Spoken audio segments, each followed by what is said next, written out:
2025 está chegando ao fim.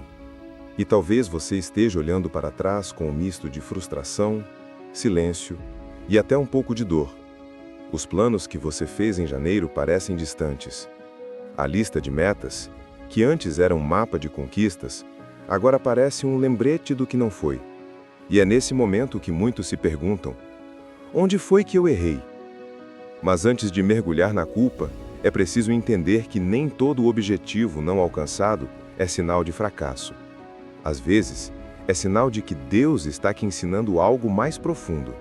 Em Provérbios 16:9 está escrito: o coração do homem planeja o seu caminho, mas o Senhor lhe dirige os passos. Isso significa que mesmo quando nossos planos não se concretizam, os passos que damos podem estar sendo guiados por um propósito maior.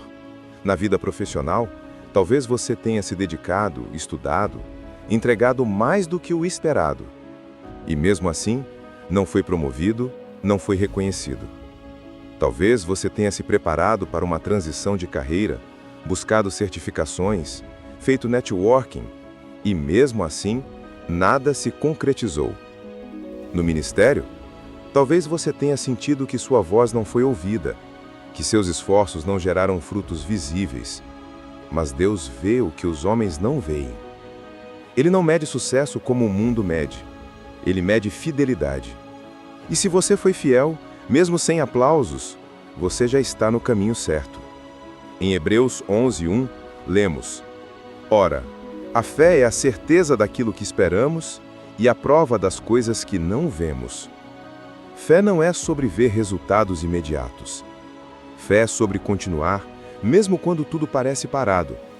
É sobre confiar que o invisível está sendo trabalhado por Deus. E aqui entra a alta performance com propósito, porque viver com excelência não é sobre produtividade desenfreada. É sobre viver com intenção. É sobre fazer tudo como se fosse para Deus. Em Colossenses 3:23 está escrito: tudo o que fizerem, façam de todo o coração como para o Senhor, e não para os homens. Isso inclui seu trabalho, seus treinos, seus estudos, sua liderança. Alta performance não é sobre ser o melhor do mundo. É sobre ser o melhor que você pode ser, com os recursos que Deus te deu e com o coração voltado para Ele. Se você se manteve íntegro, disciplinado e fiel mesmo sem alcançar todas as metas, você já está vencendo. Mas talvez você tenha se sentido cansado. Talvez tenha perdido o ritmo. Talvez tenha deixado de lado a leitura da palavra, a oração constante, um jejum, o serviço. E isso te fez sentir distante. Mas Deus não se afasta de quem se arrepende. Ele está sempre pronto para restaurar. A vida espiritual também tem seus altos e baixos, e reconhecer isso é parte da maturidade cristã. O importante é não permanecer no chão, é levantar, mesmo que seja aos poucos, e voltar ao lugar de intimidade com o Senhor. E quando falamos de masculinidade, precisamos lembrar que ser homem, à luz da fé, é ser firme, mas também ser servo. Em 1 Coríntios 16, 13 e 14, lemos: estejam vigilantes, mantenham-se firmes na fé, sejam homens de coragem, sejam fortes, façam tudo com amor. A masculinidade bíblica não é agressiva, não é dominadora. Ela é corajosa, mas compassiva, forte, mas serva. É a masculinidade que protege, que lidera com humildade, que se sacrifica pelo bem maior. E isso exige virtudes. Virtudes como paciência, domínio próprio, humildade, coragem. Virtudes que não aparecem em metas de fim de ano, mas que sustentam todas as outras conquistas. Talvez você tenha negligenciado o cuidado com o corpo. Talvez os treinos tenham ficado para depois, mas o corpo também é templo. E cuidar dele é um ato de honra. Não por vaidade, mas por responsabilidade. A disciplina física reflete a disciplina espiritual.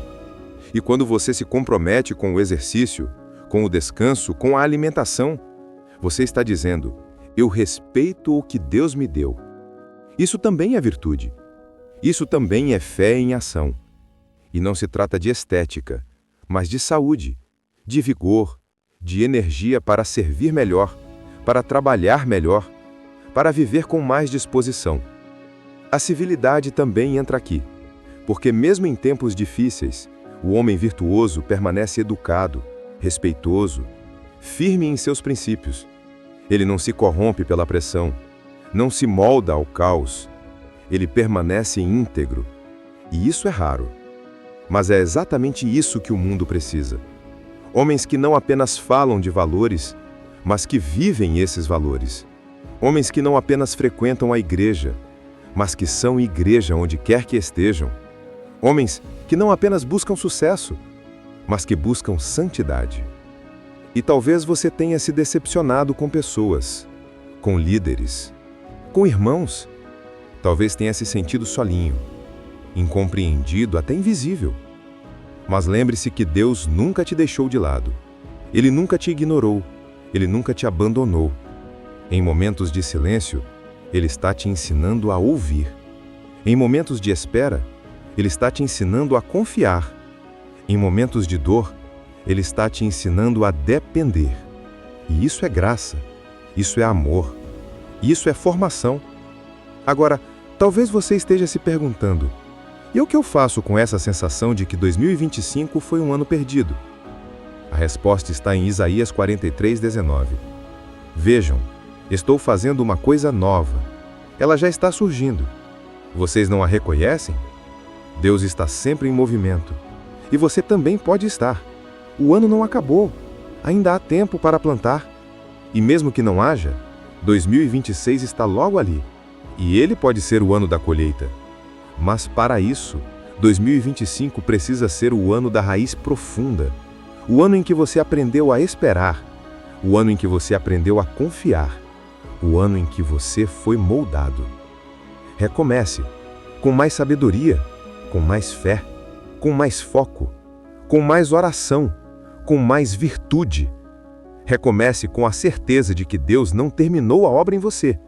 Os objetivos não alcançados não definem quem você é. O que define você é a sua fidelidade, a sua coragem e a sua disposição de continuar. E se você continuar, Deus continuará com você, porque Ele é fiel e Ele honra aqueles que não desistem. E se você precisa de um último lembrete, ouça o que está escrito em Filipenses 3:13 e 14. Irmãos, não penso que eu mesmo já o tenha alcançado, mas uma coisa faço, esquecendo-me das coisas que ficaram para trás e avançando para as que estão adiante, prossigo para o alvo, a fim de ganhar o prêmio do chamado celestial de Deus em Cristo Jesus. Esse é o espírito. Prosseguir, avançar, não parar, porque o prêmio não está só no fim do caminho. Ele está em cada passo dado com fé. Então olhe para 2025 com gratidão, não pelo que você perdeu, mas pelo que foi construído em silêncio, não pelo que faltou, mas pelo que foi construído em silêncio. E entre no ano novo com mais clareza, mais humildade, mais força. Que 2026 seja o ano da colheita, mas que 2025 seja lembrado como o ano em que você cavou mais fundo, orou mais forte e se aproximou mais de Deus. Porque no fim, é isso que realmente importa.